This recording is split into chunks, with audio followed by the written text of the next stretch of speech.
Hello, everyone, and welcome to this discussion about the emerging trends in development research in Europe and elsewhere.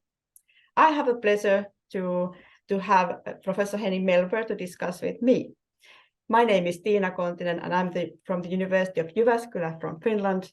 And today we are going to discuss what are the emerging trends in development research.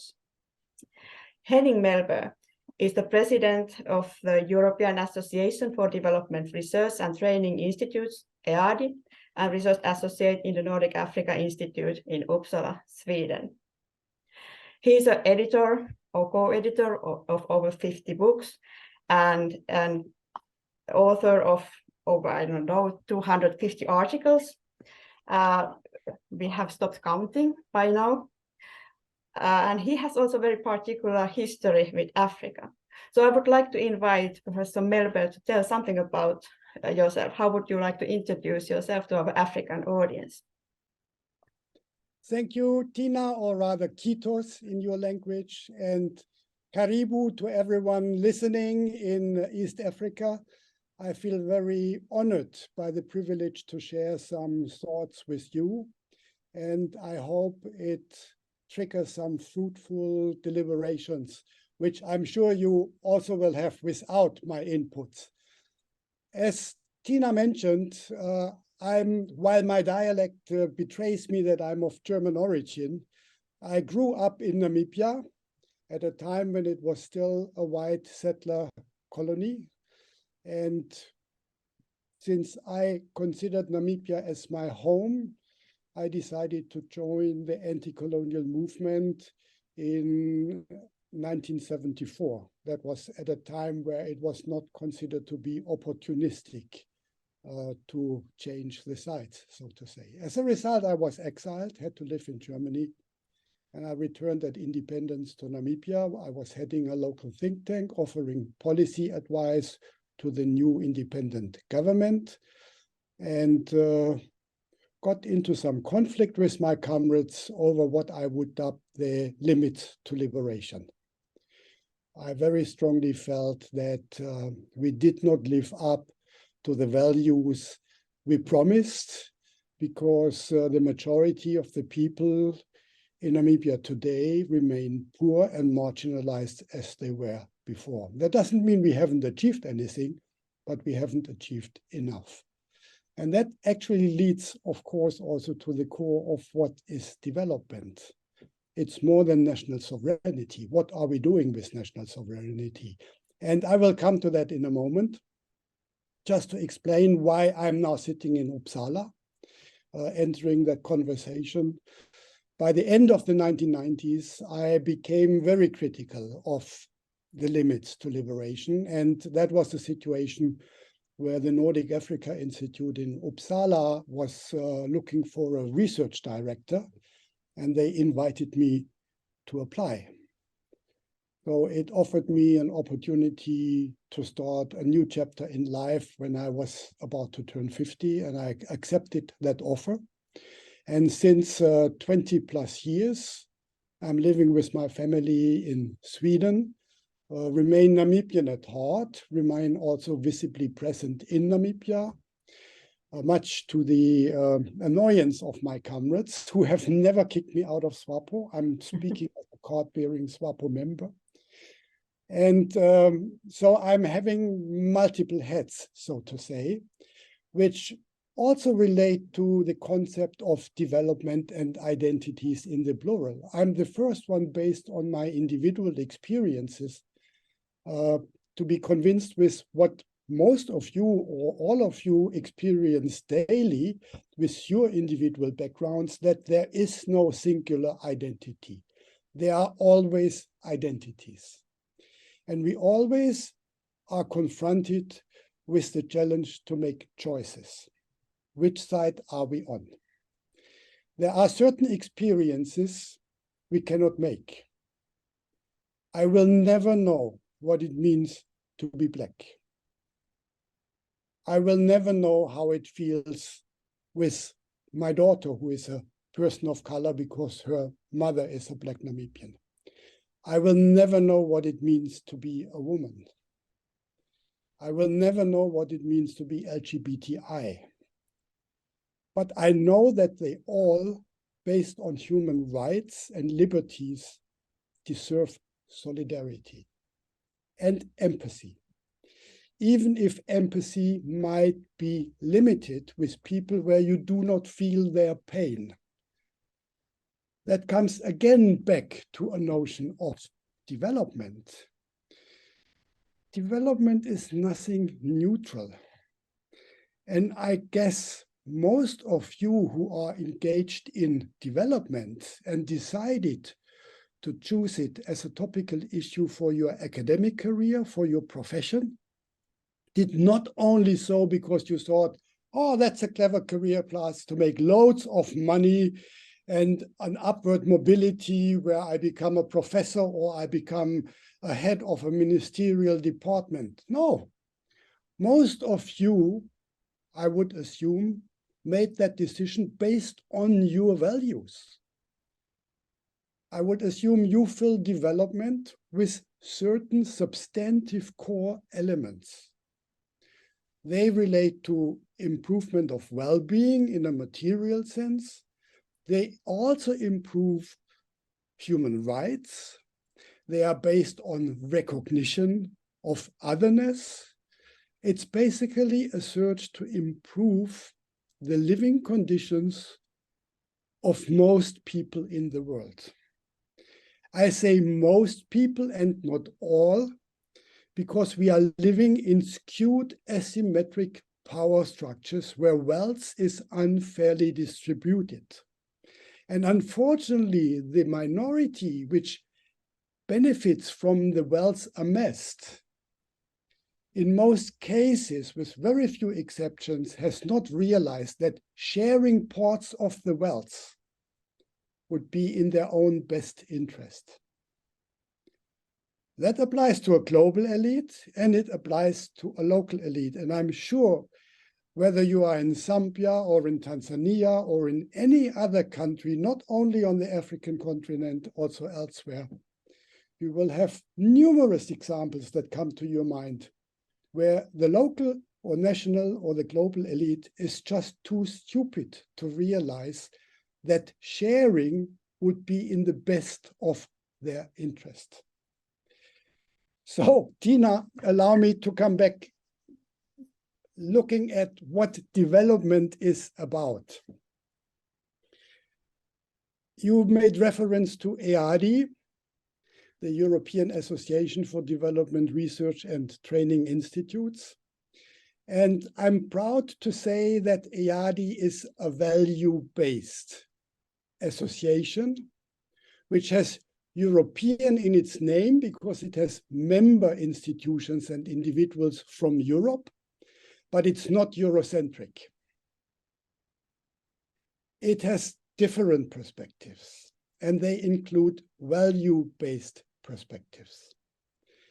And it also means to provide space and a forum to discuss new challenges, to engage with new buzzwords, which are more than just buzzwords, which stand maybe even for paradigm shifts, which stand for challenging the old, traditional, still much established notion of development, which has a long history going back to the era of Enlightenment, where the notion of development was associated with progress and progress associated with the civilizing mission, which was translated into European dominance of the world.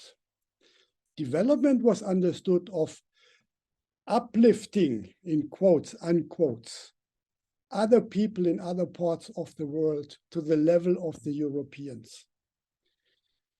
In the 21st century, confronted with the fatal consequences of the Anthropocene, we feel it the hard way, very painfully, what that notion of development meant, not only for the people in the global south, which for generations and generations were exploited, humiliated, dehumanized, executed in forms of genocidal practices, robbed of their natural resources, their own lives basically made a commodity, starting with the slave trade.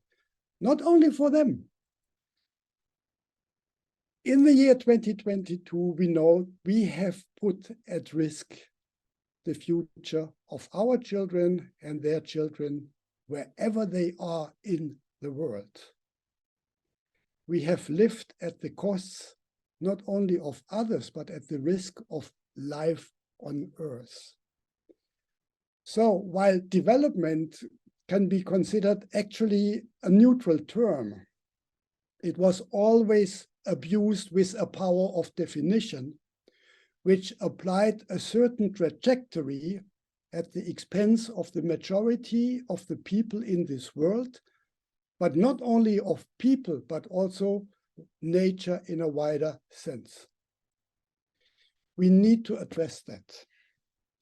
The message has arrived in the North to some extent, as COP27 shows, while we still have others who are stubborn and deny the effects of this development as it's manifested in climate change.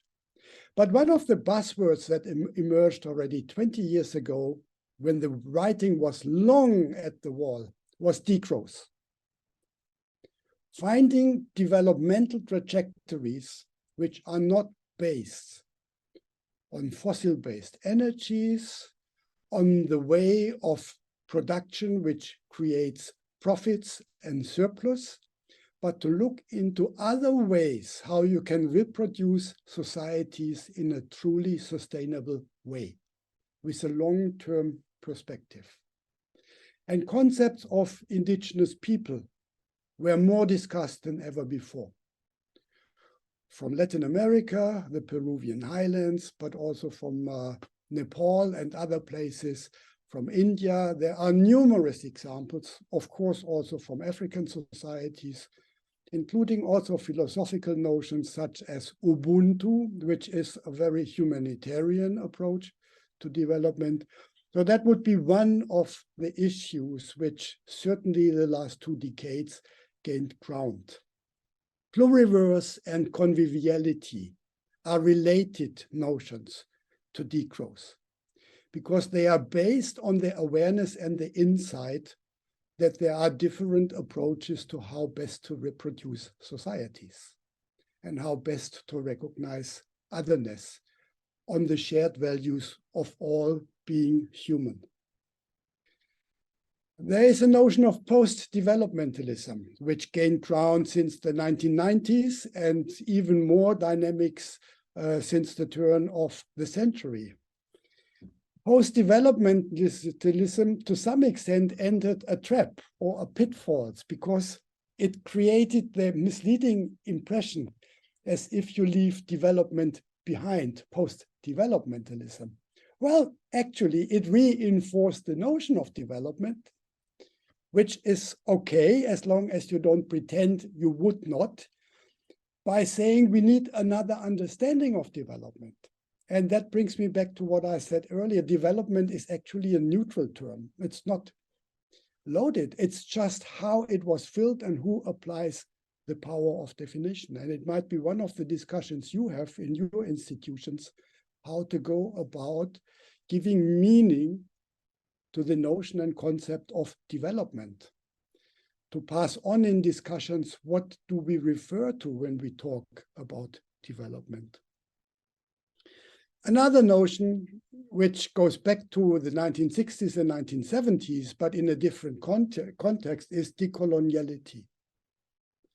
That in the development studies discourse, more and more scholars became aware that development studies very uncritically were based on concepts of modernization,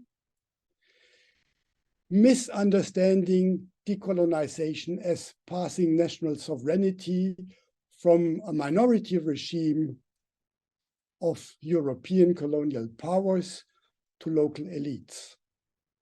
Meanwhile, in most cases, they reproduced the structures they inherited.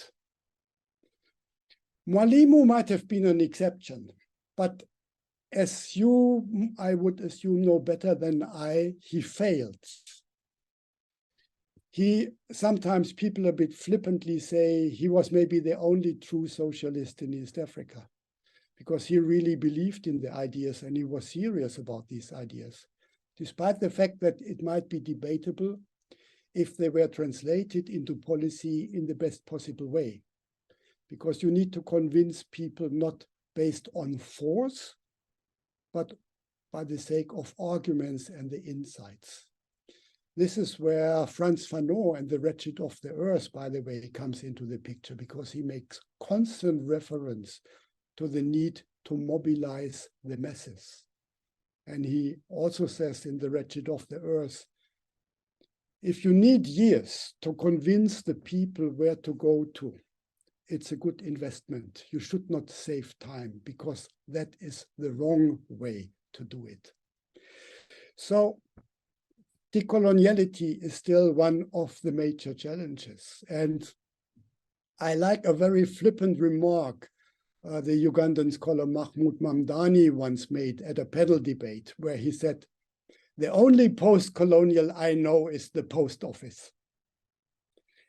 While it's a bit of a flippant remark, it very much highlights a dilemma. When we discuss health systems, education, civil service, other forms how societies are reproduced best through institutions, then we will realize rather sooner than later that institutions and structures were not decolonized.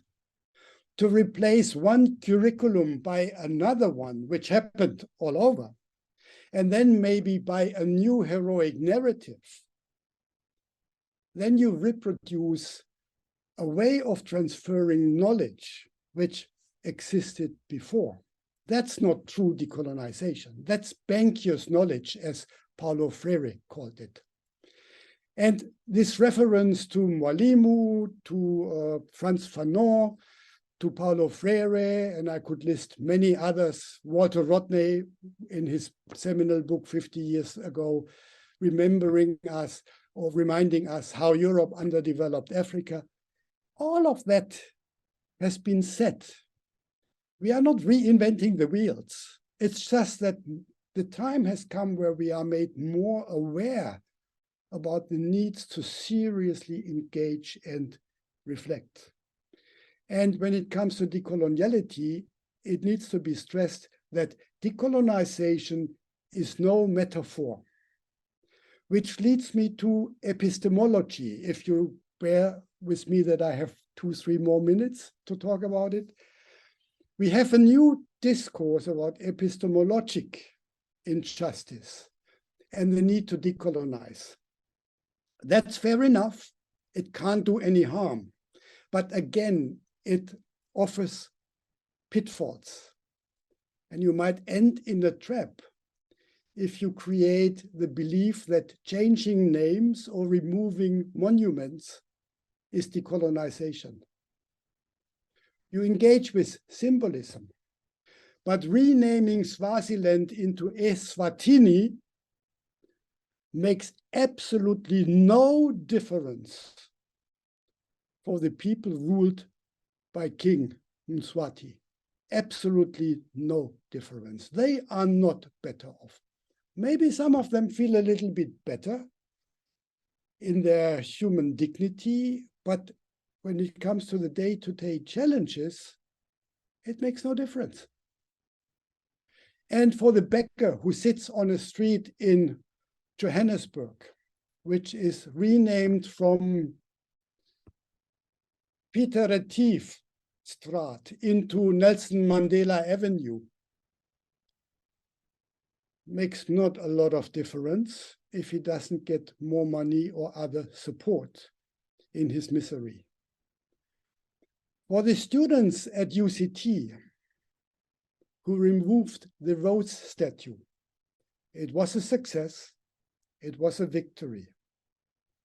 But I dare to say that while they now don't have to pass the statue, because of its removal, their examination results have not improved. They might feel better. It might help them to feel more dignified. That's all fine, but it points to the need. We need to transform material structures. The same applies to knowledge production. You all, that includes Tiina and the others in the North who are collaborating with you, are serious about decolonization, are serious about fighting asymmetric power relations. But we have such limited means. It starts with the general organization of funding of research, of funding of institutions, of basic salaries of you in the global South, of the way your research results are recognized and published in peer-reviewed journals, which are dominated by a handful of commercial publishing houses in the North. And I could go on and on and on. It's an uphill battle we are facing. And that is not to say it's a hopeless case, because then I would not sit here and engage with Tiina and you and talk now for already far too long about all the challenges. You can't win it if you're not in it. And we have all the reasons to fight these battles for us, for our students, you students, for our children, their children. We have limited time, and we need to find ways that development is taken serious in ways we understand development. And it's more than just a discourse. I think I've said enough, but I would like to quote from Melissa Leach, who was one of 4 participants in a roundtable which we held almost 2 weeks ago in London at an EADI directors meeting, which also Tiina attended, where we discussed development studies in times of multiple crises. And we all identified the crises and the challenges. Much of what I said was mentioned there. But I think it is important to end with how Melissa Leach ended her presentation. She's the director of IDS in Sussex. She has a very influential and powerful position also when it comes to policy advice, but she's not a sellout. And she ended with the following remark, I quote, "To end on an optimistic note, recasting development means being more critically engaged than ever, whilst also identifying, supporting, and being part of a politics of hope towards more equitable, resilient, inclusive futures."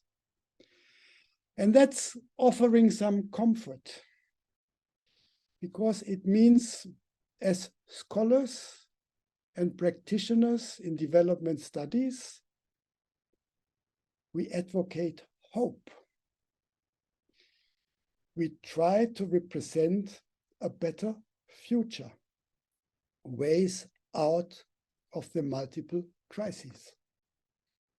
And I think I should stop there. Thank you, Henning, for excellent thoughts about development and the kind of discussions that we have had about development. Maybe I would like to now ask some questions, maybe on behalf of my African colleagues who unfortunately are not here now, but will be listening this later on. As you said, that kind of development has gains different meanings in different contexts and so on and so forth. And then if we look at, for example, your kind of reflections about economic growth and things related to that, I think that in our partner countries, for example, Zambia and Tanzania, and all over the Africa, economic growth is still something very important indicator or kind of goal of development in those countries, and development policies very much strive for economic growth. And also when we look at the ideas of development or kind of the processes of development, the Eurocentrism that you criticize is of course very very, very relevant discussions, but also, of course, then there are these kind of different examples of development pathways that are coming from China or Gulf countries that actually are quite influential in African countries. So I was just wondering that, do you think that there are still, is there kind of certain nuances or differences when we speak about what development means or should mean in our partner, I mean, in African countries and in our European discussions, or is it kind of shared agenda that you promoted? Well, it's actually more than one question, what you just Sorry. That's okay.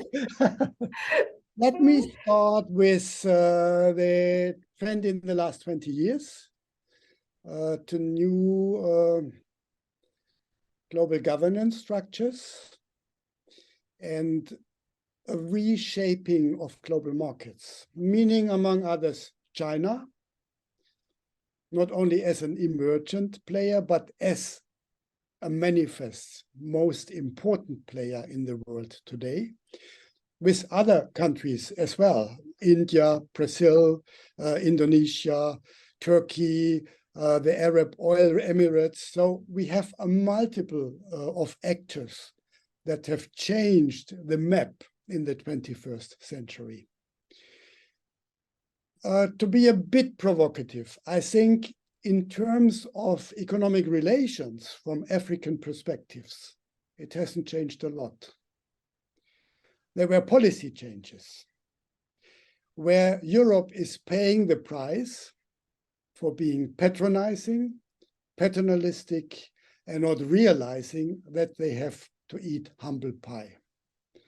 The finger-wagging attitude of Europeans towards African countries is not a good way to enter mutual relations based on respect. And if you contrast it with China, there is a huge difference. And I think for the local elites in many African countries, that was a decisive difference. China rolled out the red carpet. They were treated like the same, even if everyone knows they are not. China said, we have a policy of non-intervention, which, as at least in Zambia is very well known, is not really true when you had election campaigns and the conditions of the miners in the copper belt was a topic. Then China did intervene in domestic affairs. But what it meant was, if your elites are corrupt, we don't mind. It's not our problem, which would be an issue of the European side who insists on good governance. Never mind that they are violating human rights all the time. So these double standards play out differently. And they played out in favor of a positive image of China, which allowed China to enter economic relations with many African countries as a serious competitor to Europe. I know, and I'm sure many in the region know, that this did not have the same positive effect on the ground. I remember I visited the World Social Forum in January 2007 in Nairobi. And I used the opportunity, as I often do. I asked the taxi driver, I said, how about the Chinese? And he said, they are just like the Indians. That said it all. It reproduced a sentiment, but it was based on the experiences of ordinary people. So that's the one part of the question raised. Yes, there are differences, but when it comes to the interests of the new players, they are not different from the European interests. Access to natural resources, uranium, strategic minerals, investment in infrastructure, but for tenders where Chinese construction firms are executing the work. So overall, I think on balance, no matter which country it is from outside the continent, the trade-offs are not significantly different from African perspectives. That does not mean that policy is not important. That's why I started with the policy side.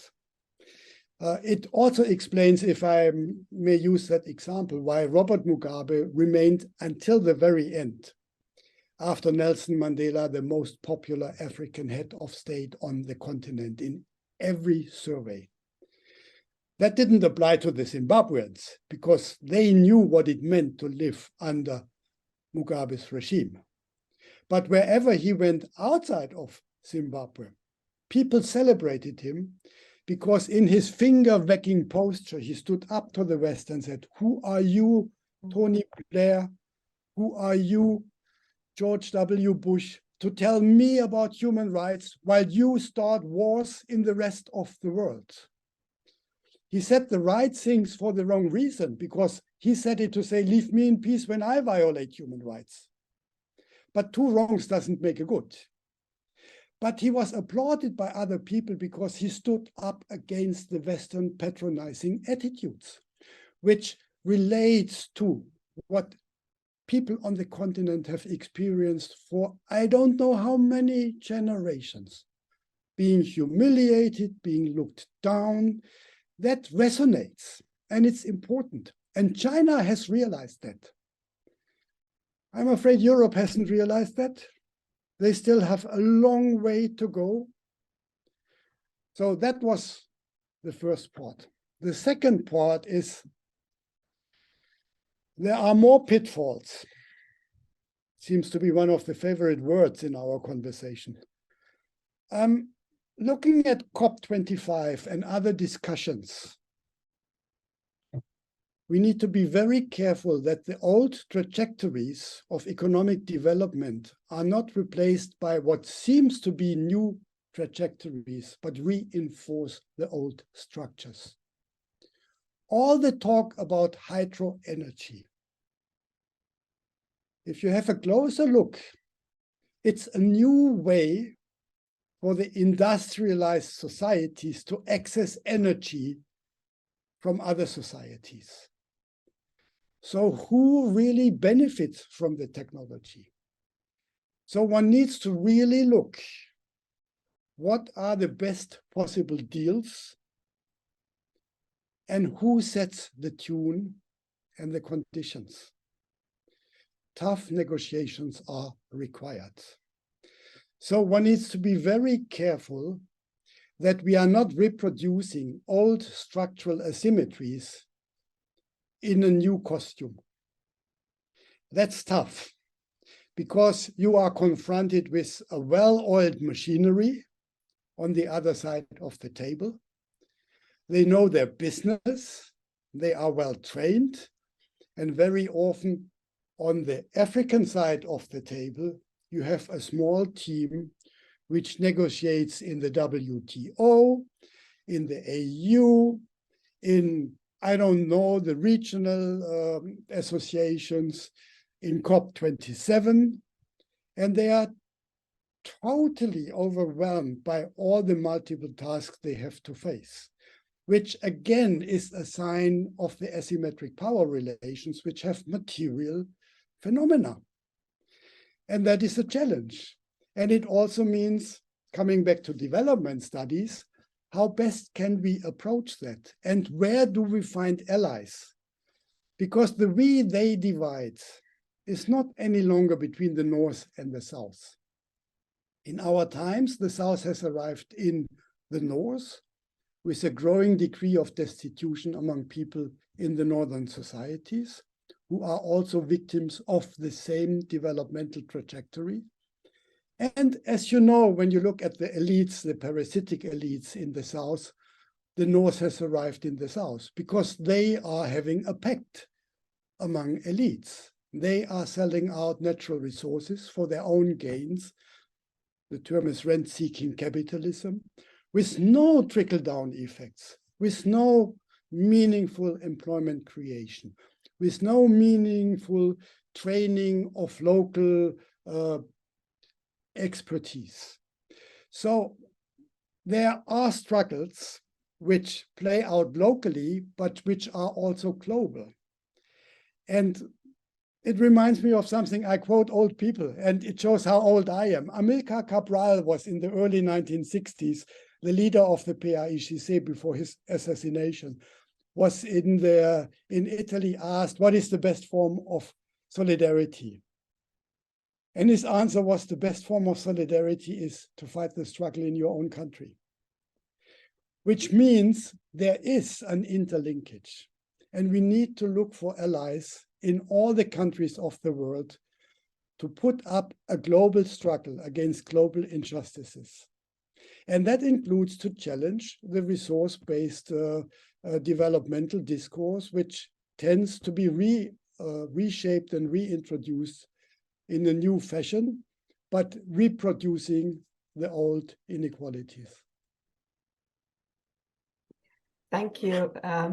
Now we have a few minutes to go, so I would like to go back to the question of development studies, and in this project we are discussing the needs of renewing the curricula of development studies and what kind of things would a graduate of development studies know. And for example, you mentioned the epistemological injustices and the kind of search for alternative theorizing and conceptualization of development, and also you mentioned the politics of hope that we should manage to give for the future generation of development scholars. So I would just like to ask you if you have any ideas. What do you think, as a kind of experienced scholar, that what would be the most important things that there should be in the curricula of development studies, not only in Africa, but everywhere? Well, development studies have, of course, a hard fact side. Which I haven't stressed, but maybe I should stress now. Of course, it's important to build schools, to reduce the walking distance of kids to schools. Of course, it's important to build water wells, to reduce the walking distance to get water. It's important to create infrastructure. This is hardcore development, as long as it is for the people to improve their daily living conditions. But that will be always an integral part of development studies. You should not forget about that aspect. You need, of course, to empower those who do development studies to be able to apply the available means for the best interest of the ordinary people. That's basically non-ideological in as far as, well, it concerns how you construct those infrastructural investments or how you organize efficient institutions. But already there, it comes on value-based issues. How do you reflect on hierarchies? How do you define competences? There was a time where barefoot medical people was an issue. So there are many notions related also to seemingly hardcore issues, which are softcore issues, but which have a fundamental impact on how you organize. So to create awareness and sensitivity for that. But also the way you organize the transmission of knowledge is actually creating knowledge. EADI has next year a general conference, and it uses the term new rhythms of development deliberately, because a lot of people might say, new rhythms of development? And what the call explains is art and expressions of creativity are forms of development. So development studies need to look and search what are means of creating and transferring knowledge which also enhance awareness of diversity, of respect for otherness, and using that potential for development in a way which we can identify with. So it's not only the curriculum, which is important, and the buzzwords are all there, and we talked about them, and the literature is there. You will easily find all the cross-references to that. Also the reminder How do we transfer that knowledge? Not only giving a list of references and the students read it and then they write an essay. No, there might be other forms and ways to interact at the university, but also outside of the university in field studies, which actually embrace a new understanding and concept of development. We need to keep in mind development is, at least the way we understand it so far, mainly about people. While I'm hastened to add, it's about nature much more than only people, people as part of a wider nature. But if that means we acknowledge the relevance of people as individual human beings, our curricula need to acknowledge that. So it's not good enough to have Franz Fanon and Paulo Freire and Amilcar Cabral and others on the reading list, as long as you do not translate what they say into concepts you apply in practice, in the interaction with the students, and encourage and motivate the students to pick it up and apply it themselves in their interaction with others. Okay. Thank you. I'm afraid our time has come to the end, even if we could continue the discussion for hours, and hopefully we will have another chance to do that. So thank you for this reflections. And if there's any final word that you would like to share with our colleagues in Zambia and Tanzania, please do so before we end. It was a long conversation, and all of those who are listening, unless they have fallen asleep, have been very patient. So my final word would simply be Asante Sana.